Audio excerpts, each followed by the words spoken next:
जय हिंद। तो 32 तक हमने बता दिए थे। यहाँ से 33 से जो है हम चालू कर रहे हैं, बायोलॉजी का चैप्टर है। तो कह रहा है 33 नंबर क्वेश्चन, फ्लोएम ऊतक द्वारा कार्बोहाइड्रेट का परिवहन होता है। फ्लोएम ऊतक द्वारा कार्बन डाइऑक्साइड का परिवहन होता है। तो फ्लोएम के द्वारा क्या होगा, यहाँ पर सुक्रोज माने भोजन, पेड़ पौधा में जो भोजन होता है उसका नाम होता है सुक्रोज। जो प्रोटीन जाता है उसका नाम है सुक्रोज, है ना। तो फ्लोएम के द्वारा भोजन के या सुक्रोज के रूप में जो है जाता है। यहाँ पर 34 नंबर क्वेश्चन कहेगा, 34 नंबर क्वेश्चन कि पौधों में गैसों का आदान प्रदान किसके द्वारा होता है। तो रंध्र के द्वारा होता है। किसके द्वारा होता है, रंध्र के द्वारा। आगे देखते हैं, इससे पहले भी मिल गया था ये क्वेश्चन। यहाँ पर 35 नंबर कह रहा है, निम्न में सबसे तेज हृदय धड़कन किसका होता है। सबसे तेज गति से किसका, तो चूहा का। दूसरा बड़ा धकधकाता है, पकड़ाता है पिंजरा में तो इसका हालत मत पूछिए, खतरनाक हो जाता है। तो चूहा का जो है बड़ा धकधकी वाला होता है, समझ गया। जियरा धक करने लगा ऐसे करा जो है एकदम चूहा का धड़कन बढ़ल रहता है। तो आगे देखिए, मनुष्य के ट्रैकिया में पाए जाते हैं। मनुष्य के ट्रैकिया मालूम है, गर्दन वाला जो भाग है ये हुआ आपका, ये हाथ हो गया। तो गर्दन वाला जो ये भाग है यहीं पर ट्रैकिया ऐसे रहता है, समझ गए ऐसे। तो मनुष्य के ट्रैकिया में पाए जाते हैं। तो मनुष्य के ट्रैकिया में क्या पाए जाते हैं, तो यहाँ पर हो जाएगा उपास्थि के बने अपूर्ण वलय। उपास्थि के बने अपूर्ण वलय। वलय मतलब होता है ई वलय हो गया, बलिया नहीं देखता धियापुता का बलिया, तो अपूर्ण वलय, पूरा बलिया नहीं अपूर्ण वलय, समझिए। तो यहाँ पर जो है मानव मूत्र में यूरिया की प्रतिशत मात्रा होती है। मानव मूत्र में यूरिया की प्रतिशत मात्रा होती है। तो आपका यहाँ हो जाएगा 2% होता है। कितना परसेंट, 2% होता है। चलिए आगे देखते हैं, नहीं कोनो बात। निम्नांकित में कौन ट्रिप्सन एंजाइम का कार्य करता है। निम्नांकित में कौन ट्रिप्सन एंजाइम का काम करता है, तो यहाँ पर हो जाएगा आंसर प्रोटीन का पाचन। प्रोटीन का पचाने का काम कौन करता है, ट्रिप्सन एंजाइम। हम लोग जो खाना खाते हैं, भोजन न करते हैं, तो भोजन जो खाते हैं तो क्या होता है, प्रोटीन को पचाने का काम कौन करता है, तो ट्रिप्सन करता है। कौन करता है, ट्रिप्सन। तो यहाँ पर जो है दिया गया है क्वेश्चन कि पेरिसेसिका हिस्सा है, पेरिसेसिका हिस्सा है, आहार नाल का हिस्सा है भाई। किसका हिस्सा है, आहार नाल का हिस्सा है। पेरिसेसिका किसका हिस्सा है, आहार नाल का हिस्सा है। चलो यहाँ पर देखते हैं आगे 40 नंबर क्वेश्चन। मुख गुहा में माने मुंह में, मुख गुहा में आहार का कौन सा भाग का पाचन होता है, तो कार्बोहाइड्रेट का। मुख गुहा में भोजन का कौन सा भाग का पाचन होता है, कार्बोहाइड्रेट का। जब ये मुंह में लीजिएगा भोजन तो सबसे पहले कथी का पाचन हो जाएगा, तो कार्बोहाइड्रेट का। अब पूछेगा कि भोजन का पाचन कहाँ से शुरू होता है, तो मुख्य गुहा से लिखिएगा। चलिए आगे देखते हैं 41 नंबर क्वेश्चन। ऑक्सीजन का वाहक कौन है, ऑक्सीजन का वाहक कौन है, तो ऑक्सीजन का वाहक है RBC, red blood cell, RBC. आगे क्वेश्चन है न्यूक्लियस। न्यूक्लियस का मतलब केंद्र होता है हिंदी में, इंग्लिश में न्यूक्लियस। न्यूक्लियस शब्द किसके द्वारा दी गई है, तो न्यूक्लियस शब्द जो है रॉबर्ट ब्राउन के द्वारा दिया गया। यही सोचरा एक खोज किया था केंद्र का, कोशिका में केंद्र होता है, रॉबर्ट ब्राउन ने खोज किया था। चलिए, तो रॉबर्ट ब्राउन ने बताया था न्यूक्लियस। अब 43 नंबर क्वेश्चन, सजीव जीवधारियों द्वारा किस प्रकार की नाइट्रोजन वार्ज्य पदार्थ यानी कचरा का उत्सर्जन होता है, तो सजीव जीवधारियों में तो यहाँ पर हो जाएगा अमोनिया भी होता है, यूरिक अम्ल भी होता है, यूरिया भी होता है, और इनमें सभी का जो है वार्ज्य पदार्थ है बाहर निकाला जाता है। आगे 44 नंबर क्वेश्चन कहता है कि शोषण की क्रिया में खाद्य पदार्थ का क्या है। शोषण की क्रिया में खाद्य पदार्थ का क्या होता है, तो खाद्य पदार्थ का दहन होता है। क्या दे दिए, विघटन, सॉरी, खाद्य पदार्थ का विघटन होता है। क्या होता है, विघटन, माने टूटता है, खाद्य पदार्थ टूट जाता है। कभी कभी में प्रोटीन, ग्लूकोज इस सब में टूट जाता है। अभी अवायवीय शोषण माने बिना ऑक्सीजन वाला शोषण। अवायवीय शोषण का मतलब बिना हवा वाला शोषण कोशिका के किस भाग में होता है, तो कोशिका के जो है द्रव में होता है, कोशिका द्रव में। उसके बाद दिया है घोंघा किस समुदाय का प्राणी है।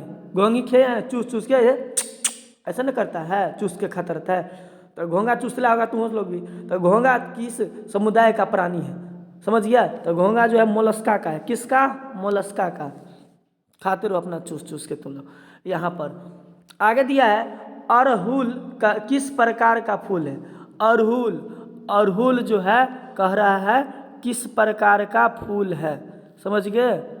अड़हुल किस प्रकार का फूल है, ऐसे रहता है। तो अड़हुल किस प्रकार का फूल है, तो यहाँ पर हो जाएगा द्विलिंगी। द्विलिंगी का मतलब उभयलिंगी, नर और मादा दोनों में रहता है, समझिए कि नहीं समझिए। आगे देखते हैं, कहता है कि तंत्रिका तंतु की उत्पत्ति किस प्राथमिक ऊतक द्वारा होता है। तंत्रिका तंत्र, तंत्रिका तंत्र को इंग्लिश में न्यूरॉन कहते हैं, न्यूरॉन। तो किसके द्वारा होता है, तो एंडोडर्म्स के द्वारा, इंडोडर्म्स के द्वारा होता है। चलिए आगे दिया है 49 नंबर क्वेश्चन, मनुष्य में वृक्क एक तंत्र का भाग है जो संबंधित है।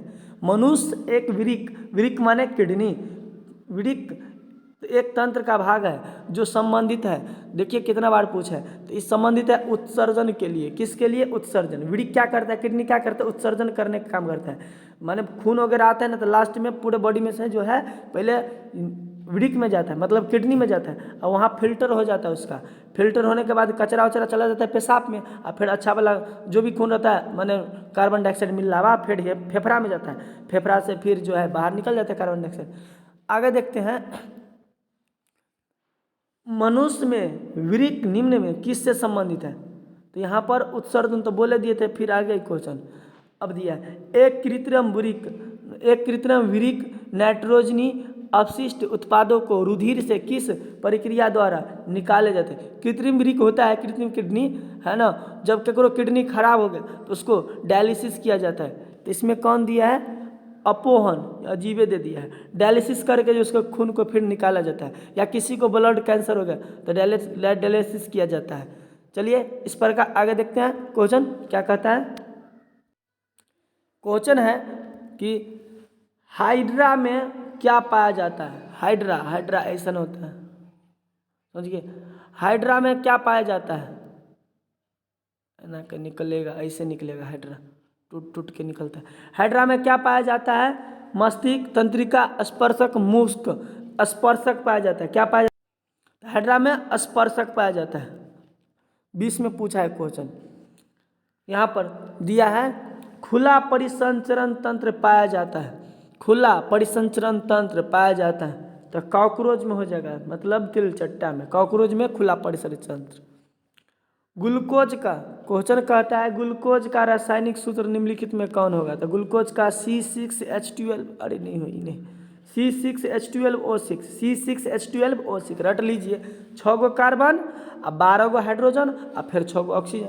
तो C6 माने कार्बन 6 गो, H12 माने हाइड्रोजन 12 गो, अगर बाद है ऑक्सीजन भी 6 गो। तो ये हो गया ग्लूकोज का सूत्र।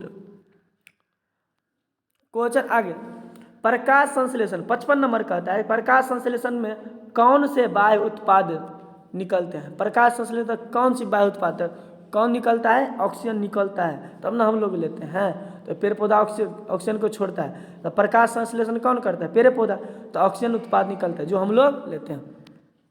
क्वेश्चन 56 नंबर कह रहा है, ग्रहणी भाग है, ग्रहणी माने गर्दन लगा जो होता है, गर्दन वाला भाग है ना, गर्दन वाला, तो ग्रहणी भाग है किसका, तो छोटी आंत का भाग है। ग्रहणी भाग किसका है, छोटी आंत का, छोटी आंत से जुड़ल रहता है। क्वेश्चन 57 नंबर, शरीर में सबसे छोटी रक्तवाहिनी, 57 नंबर क्या कहते हैं, सता के, कि शरीर में सबसे छोटी रक्तवाहिनी है। तो शरीर में सबसे छोटी रक्तवाहिनी कौन है, वायना केवा, वायना केवा, अजीब नाम है। यहाँ पर पौधों में रसारोहण, पौधों में रसारोहण होता है, पौधों में रसारोहण होता है, तो यहाँ पर जाइलम में होता है। पौधों में रसारोहण होता है, ये तो क्वेश्चन पूछबो नहीं करते, रसारोहण होता है जाइलम में होता है। चलिए 59 नंबर क्या कहता है, कार्बन डाइऑक्साइड, कार्बन के स्वर्गीकरण के लिए ऊर्जा स्रोत है। तो कार्बन के लिए ऊर्जा स्रोत है सूर्य का प्रकाश। आगे देखिए सॉरी कल इथाइल अल्कोहल किस प्रकार के श्वसन से बनता है? इथाइल अल्कोहल तो अवायवीय श्वसन से अल्कोहल बनेगा, तब टंगरी दरता रहता है। इथाइल अल्कोहल इसके नाम है लैक्टिक अम्ल, समझ गए? IUPAC नाम है इथाइल अल्कोहल, दोनों एक के बात है। तो अवायवीय श्वसन से बनेगा। 61 नंबर क्वेश्चन कहता है एक स्वच्छ मनुष्य अपने प्रकुंचन दाब एवं अनुशीतलन दाब है, माने प्रकुंचन दाब मतलब बीपी, क्या हुआ? बीपी ब्लड प्रेशर क्या होता है एक स्वच्छ मनुष्य का? डॉक्टर बात सब देखते हैं ना, दाबता रहता है। तो कितना हो जाएगा? 120/80। इतना रहेगा तो आप ठीक ठाक, बीमारी नहीं है, स्वच्छ माने बीपी नहीं है, बीपी ठीक ठाक है, न लो है ना हाई है, लेकिन इनमें गड़बड़ हो गया तब गड़बड़ आ जाएगा। तो 120/80 आना चाहिए। कितना? ऊपर में 120 और नीचा में 80, तो क्या हो जाएगा? आपका बीपी जो है बिल्कुल बढ़िया रहेगा। आगे क्वेश्चन है 62 नंबर, विश्राम की अवस्था में मनुष्य का हृदय 1 मिनट में कितने बार धड़कता है? रे ससुरा, अब कौन पता लगा? चलो हमारा याद करना से मतलब है 72 बार। आज हम जांचना पड़ेगा, अपना लोग जांचेंगे। तो विश्राम की अवस्था में जो है मनुष्य का हृदय 72 बार धक धक करता है, समझ गए? आगे देखते हैं 63 नंबर क्वेश्चन, वृक्क की रचना एवं क्रियात्मक इकाई को कहता है? वृक्क माने किडनी, नेफ्रॉन, वृक्क माने नेफ्रॉन। नेफ्रॉन की जो है रचनात्मक और क्रियात्मक इकाई को क्या कहते हैं? नेफ्रॉन में किडनी पाया जाता है, गलती नहीं हुआ था, किडनी के अंतर्गत नेफ्रॉन आता है। 10,000 नेफ्रॉन मिलकर किडनी का। तो वृक्क की रचनात्मक क्रियात्मक काम को क्या कहते हैं? नेफ्रॉन कहते हैं। क्या कहते हैं? नेफ्रॉन कहते हैं। क्वेश्चन है 64 नंबर, समझ गए? कौन सा एंजाइम वसा पर क्रिया करता है? कौन सा एंजाइम वसा पर क्रिया करता है? तो लैपेज एंजाइम जो है वसा को तोड़ने का काम करता है। सबका भोजन पचाने का अलग अलग एंजाइम का काम करता है। पौधों में श्वसन होता है, जड़ों द्वारा होता है, पत्तियों द्वारा होता है, समझ गए? और यहाँ पर तन्नों द्वारा, वैसे पतिया के द्वारा सही रहेगा। रंध्र होता पाया जाता है ना पतिया में, रंध्र कहाँ पाया जाता है? पतिया में। तो इसीलिए जो है पत्तियों के द्वारा, पौधों में श्वसन होता है पत्तियों के द्वारा, पत्ती के द्वारा।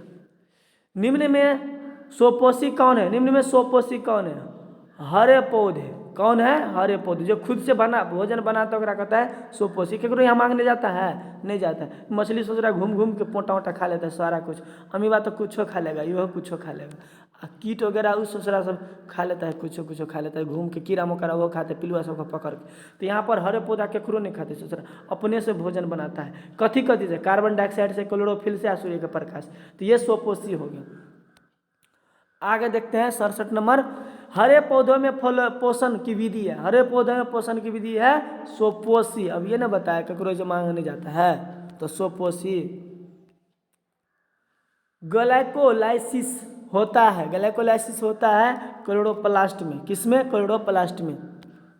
69 नंबर, भोजन का मुख्य रूप से अवशोषण होता है आमाशय में, पक्वाशय में, बड़ी आंत में, इलियम तो इलियम में होगा। अब देखते हैं भोजन का मुख्य रूप से अवशोषण इलियम कैसे होता है? जैसे आपका ये आंत का ही मान लीजिए ये है ग्रंथि, तो इसमें ऐसे रहता है, अरे लोग जाए दिखाते हैं, ऐसे रहेगा, ऐसे ये रहेगा, समझिए इलियम। ये जो है भोजन को चूस के उसमें से पूरा प्रोटीन वगैरह कोशिका तक पहुंचाने का काम करता है। तो कौन में होता है? इलियम में होता है। 70 नंबर क्वेश्चन, प्रकाश संश्लेषण में ऑक्सीजन का मूल स्रोत है? तो सूरज महाराज, प्रकाश संश्लेषण में ऑक्सीजन का मूल स्रोत है। और जल के द्वारा ऑक्सीजन मिलेगा। ऑक्सीजन जो छोड़ता है पेड़ पौधा कहाँ से छोड़ता है? खाएगा वह है ना छोड़ेगा, और जो खाएगा वह है ना निकलेगा, सब जानते हैं बात। तो ऑक्सीजन कहाँ से छोड़ता है? जल के द्वारा। क्यों? क्योंकि जल में है H2O, तो ऑक्सीजन यहीं से निकलता है, जल से। चलिए, तो आपको यदि हमारा वीडियो अच्छा लगे तो मेरे चैनल को सब्सक्राइब कर दीजिए, लाइक कर लीजिए, और बेल घंटी को वो भी बजा लीजिए, क्योंकि नया वीडियो जो भी डालते रहेंगे आप तक सबसे पहले पहुँचे। धन्यवाद।